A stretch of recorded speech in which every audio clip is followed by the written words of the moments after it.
core aspect of psychologically evolved people or self-actualized people is the ability to not rigidly attach to a goal that their mind constructs. We continuously see in our culture hustle, grind, the grind set, all this stuff, but the self-actualized psyche does not rigidly attach itself to the outcome. Instead, it very intimately understands how to enjoy the process, how to move with life in a harmonious way that takes them to the goal in really the most effortless way, rather than fighting and forcing against life. So I want to talk about this. Instead of really needing to force outcomes, there's ways to get your needs met and to get the things that you want that don't involve so much effort, don't involve so much hard work. This is not laziness, this is alignment, this is intrinsic motivation.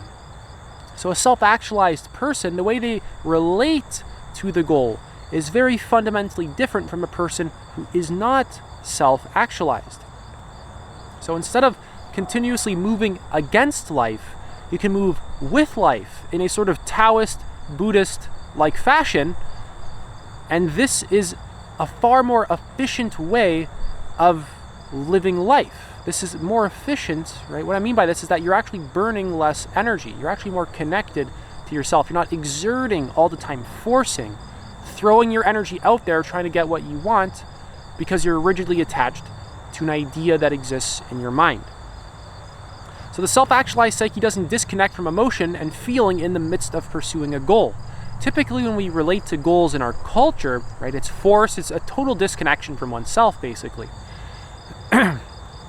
What really goes on is that there's this felt experience, this pure sense of presence and connection and feeling, and we have a goal and we basically completely cut ourselves off from our whole being and we hyper-fixate on this one small fragment. We actually start disassociating from ourselves, trying to get this one goal, this one thing. And to a self-actualized person, this whole process is so obviously uncomfortable, they feel it very viscerally, and they can't possibly do it because it's just so not worth it. The mind at the self-actualized level of consciousness sees this sort of very fundamental error in the relationship to the goal, and the way that it approaches the situation is one of being present, connected, and grounded while moving towards the goal. Because the most enjoyable part is not the goal itself, it's not just getting what you want. The most enjoyable part is being present and grounded in the midst of life. Actually just experiencing life. Really being here and being aware, being stable. So it's less about the goal and more about continuously remaining present and grounded within oneself, as life goes on. And you would think that if, logically, basically what the ego thinks is that if I let go of my goal, I'm not going to get it. And then it gets scared and it wants to grasp and cling and manipulate. But actually, if, you set the goal, right? If it's a goal that is really aligned with you and your own intrinsic guidance system and your own intrinsic motivation, it's organic for you to naturally be doing that.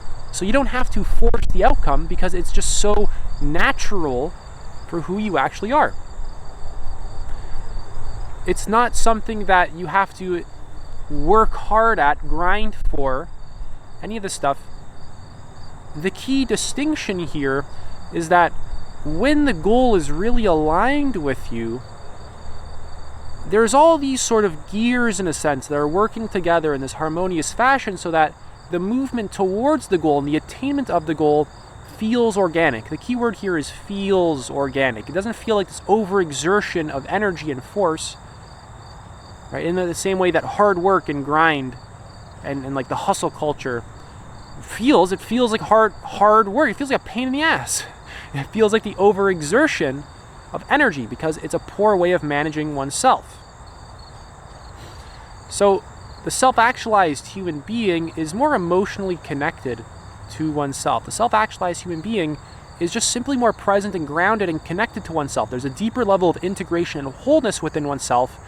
And because of this, the way that they relate to life itself changes in a very fundamental way. So the self-actualized psyche doesn't force the outcome or grind in the way that we sort of culturally think of the word grind, but they can have a goal and move towards it, and it's aligned. keyword there is aligned. It fits their psychology well. It fits their values well. It fits their own being as a whole well. Their emotional system, their intuition, all this kind of stuff. So the self-actualized psyche has truly authentic and meaningful goals to the individual person and is able to move towards them while not getting lost in the outcome, which is what most people get lost in. They get lost in, like, I need to be jacked. I need the $1 million. I need the person. Rather than just opening up to life, moving with life, being present, being grounded. And a lot of people are, in a sense, kind of brainwashed or programmed with goals that aren't even their own. It's been implanted into them by culture, or the goals that they have are basically unmet needs from childhood, unmet emotional needs, and they project the solution to that emotion externally without going inward and seeking deeper levels of integration and wholeness. They want that specific person, or more of this, more of that, because they actually feel so disconnected from themselves. So without getting lost in the outcome, the self-actualized person is able to just remain present and grounded within oneself. This allows them to actually enjoy the journey because they're wise. The psyche at this level of development is just wise. They see that this experience is the most precious thing that exists. Why would I want to disconnect from this present experience? Right? Why would I want to feel like I'm overexerting all the time? Feel exhausted all the time? Why don't I learn how to remain centered within myself, how to integrate all these different repressed parts of me? Why don't I learn how to open myself up to life and just live from that way of being? So there is no disconnecting from the felt experience. That simply becomes too uncomfortable for the more conscious, self-actualized person. There's this instinctual sense of, like, this is wrong. This is, like, not the way to be doing this thing. Where in the past, at lower levels of development, basically for that person, they didn't really know any better. And then the psyche eventually matures, and it just realizes that every time I ever even got what I want, I wasn't even happy. The thing itself didn't even bring me happiness. I'm more fulfilled simply being present and grounded within the moment. And it's okay to have goals and wants and needs. It's not a repression of any of this stuff. Self-actualization, self-transcendence transcends survival and includes all that stuff, like making money and connection and eating food and all this stuff.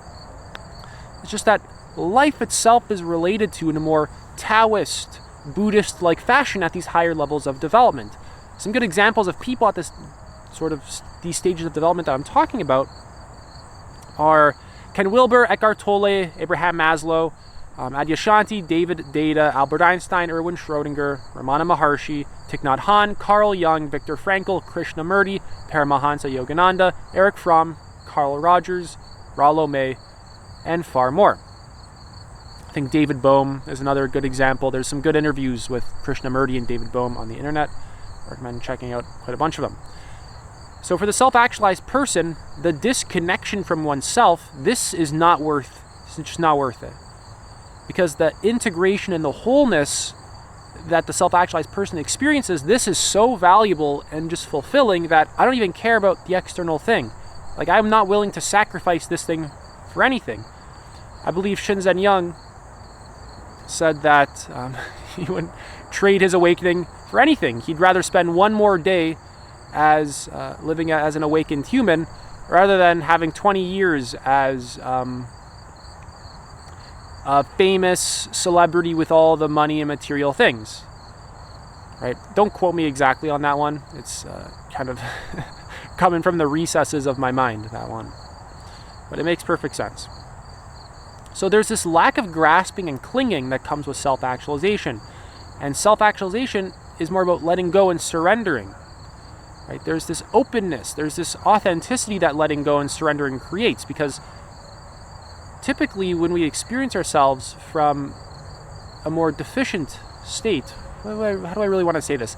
But when we are locked within our deficiency needs of just wanting food and sex and money and connection, and we're just totally locked in that, we experience ourselves to be very dense and heavy.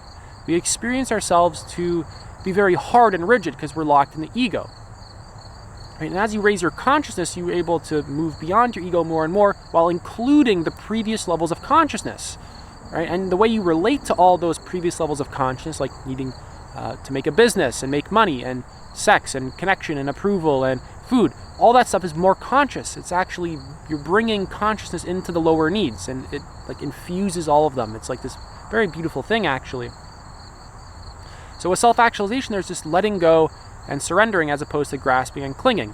There's this distinction between forced action and aligned action. The aligned action is basically what works well with you, your psychology, your individual needs, your intrinsic motivation. It has less to do with what culture has programmed you with. The self-actualized person is able to stand apart from culture, stand apart from cultural conditioning, because they've went into their psyche so much. They've done a lot of psychological work to the point where they've cleaned out a lot of that garbage, and they can now decipher between what do I really want versus what have I been conditioned to want.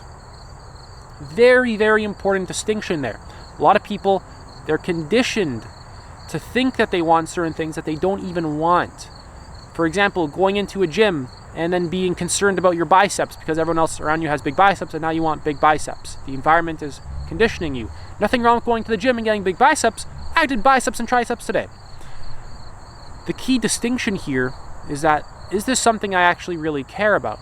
Is this something that feels rewarding to me, something that brings me more fulfillment?